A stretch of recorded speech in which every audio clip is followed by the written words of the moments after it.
ملكة التي تبلغ من العمر 21 عاما، سعودية من أم سورية، كيف عاشت خلال السنوات الماضية؟ كان عمري 4 سنين، توفى أبوي، قام أخوي طردنا من البيت أنا وأمي. راحت أمي خذتني ومشينا لسوريا. مشينا لسوريا صار عمري 11 سنة، جينا للسعودية. راحت أمي اللي عند أخوي قالت أبي حصتي من البيت، وحصتي وحصة بنتي. قام أخوي طرد أمي، قال إذا طالبتيني آخذ بنتش منك وأحرمها من السفر وترجعين لوحدك. أمي خافت، رجعنا لسوريا. أمي انجلطت على الحدود السورية. ظليت أشتغل يعني وأعالج أمي، أشتغل بالقطن هناك. جاء تقدم لي واحد ابن حلال يقرب لي بخالي ورضيت به إني أتزوجه. بعد محاولة ملكة الرجوع من سوريا إلى السعودية، ما الذي حدث؟ يعني قبل أن أجي أدخل المملكة رجعت على الشام، مسكوني النظام السوري بالشام، سجنوني شهر كامل، ظليت تحت التعذيب، ويضربونا كهرباء ويضربونا ويسحبون بنتي وأنا أرضعها يسحبونها مني. وخالتي دفعت علي 20,000 ريال. يلا طلعت العام جيت لعند أخوي، كان أخوي مو متوفي.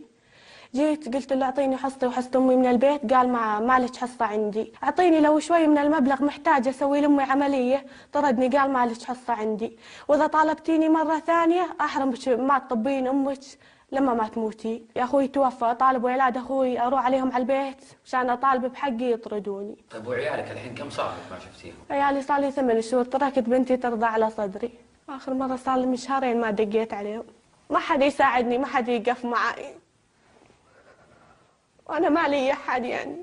وأخوي كان ظالمني وهسه ولاد أخوي ظلموني وما لي أحد يساعدني. أريد أمي أجيبها على المملكة أعالجها، وأريد حقي ياخذوا لي حقي. الحين أنا صفيت مشردة يعني، منها على أمي ومنها على عيالي ومنها تشردت هنا، ما لي أحد غير خالتي. وخالتي هي مسكينة تصرف على عيلة كاملة، ومن جيت ما قصرت معي وهي تصرف علي. دقت علي بالمطار تبكي بمطار الرياض، قالت خالة أنا جيت وما أعرف أحد. والله العظيم طقيت الباب يمكن الساعة 1 بالليل على جارنا، خذيت منه 500 ريال وارسلتها لها.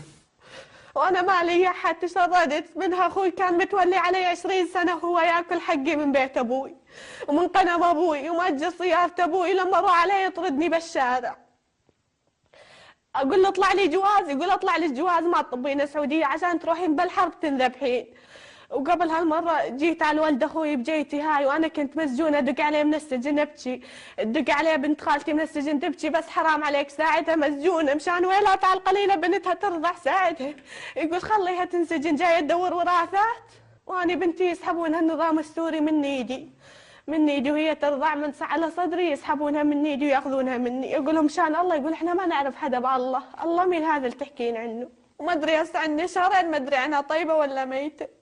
غادرت ملكة سوريا وتركت ابنتها الرضيعة وابنها وزوجها ووالدتها المشلولة، فمتى سيجمعهم القدر؟ عيالي هو قلبي على عيالي، أمي مشلولة تركتها ما أندل عنها شيء. لبرنامج الثامنة، عبد الرحمن الصالح، MBC.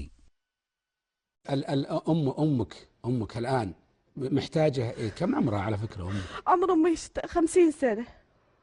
وضعها الصحي كيف؟ أمي مشلولة نص، شلل نصفي، الجزء الأيسر من جسمها تشعر، تعرف الناس، قصدي تعرف الناس.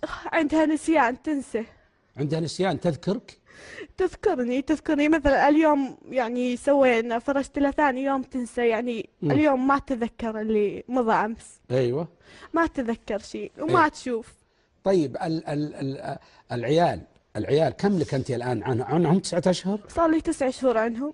والبنت كانت ترضع لما تركتها؟ كانت ترضع على تكلمونها؟ يعني تكلمينه وهو يكلمونك؟ صار لي فوق الشهرين ما أعرف عنهم شيء. ليش؟ ما في اتصالات، ما في تلفونات؟ ما في اتصالات. ما في اتصالات. اي لك شهرين ما كلمتيهم؟ صار لي شهرين ما أعرف عن أمي شيء. ما تدرين عن أمك وش فيها؟ لا. ها؟ لا. آخر مكالمة بينك وبين أمك متى؟ فوق الشهرين. والله. لكن العيال أو الحين لما كنت تكلمين قبل الشهرين كانت ترد عليك تكلمك ولا ما تتكلم؟ أمي ما تتكلم. أنت يأست من جيتهم؟ أنا يأسان. ليه؟ ليش يأس من جيتهم؟ ما أدري، أحس إنهم ما راح يجوا. آخر حاولتي قبل كذا؟ أنا يئست من جيتهم ويئست إني أرجع لهم. ليه؟ يأس أنا ما أدري. لكن هل قلت طلبتي من أبوهم أمك عندها جواز؟ أمي لا، جوازها منتهي. منتهي. طيب وشلون تبي تجيبينه وجوازها منتهي والناس بحرب ومشاكل وضرب الجواز يتجدد ساعة وراح يتجدد. أمك تمشي ولا تمشي على رجليها ولا معاقة؟ تمشي شوي معاقة يعني، بس يعني ايش تقف على رجلها اليمنى شوي. توقف على رجلها. ايه. والعيال آخر لما كنت تكلمين قبل الشهرين كانوا يردون عليك؟ كانوا كل 10 أيام يطلعون على الشبكة شوي، أسمع صوتهم وتنقطع. تشوفين صورهم بالواتساب ولا كيف؟ لا ما أشوف صورهم. شلون بالشبكة؟ وش الشبكة؟ الشبكة يروح على خط تركي، شبكة تركية. ايه يعني صوت بس؟ صوت بس، مكالمة. ولا كان يطمن كلب وكان يقول لك كلب ويقول لك يا ملكة هذا ولدك، هذا مكة هذا بنت، هذا صوت الأم، هذا صوت وش شلون تتواصلين معاهم؟ ما تواصلت معاهم قليل. كم تتواصلين؟ يعني كل 10 أيام فقط؟ كل 10 أيام ولا كل يومين ولا كل كم؟ ابني مريض. ها؟ ابني مريض. شلون ابنك؟ ابني مريض. أيوه. مع ربو. التفتي شوفي من اللي جاب.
يا الله يا الله يا الله يا الله يما يا الله يا الله يا الله يما يما خلاص توكلي والله توكلي والله فرجت. قوم احمد عطى العيال قوم احمد يما تعالي هاي ماما، هاي تبكين على ماما، هاي ماما يلا وصلناه. تعال. اوف يابا ايش بيه؟ اوف يابا يا الله يا الله يا الله يا الله يا رب خلها جنبه. يا الله يا الله تعال يا الله يا رب ماما. يا الله يا الله يا رب يا الله يا الله. هلا وسهلا فيك. يا الله هلا حبيبي. يا الله الله يسلمك يا رب. يما خذي واحد بالعيال. يما تعالي فاطمة تعال. روحي فاطمة عند ماما يلا. شو مو متعودة؟ ما متعودة ها؟ ايه مو متعودة مالك يا يما تعال تقعد باب هنا. يا الله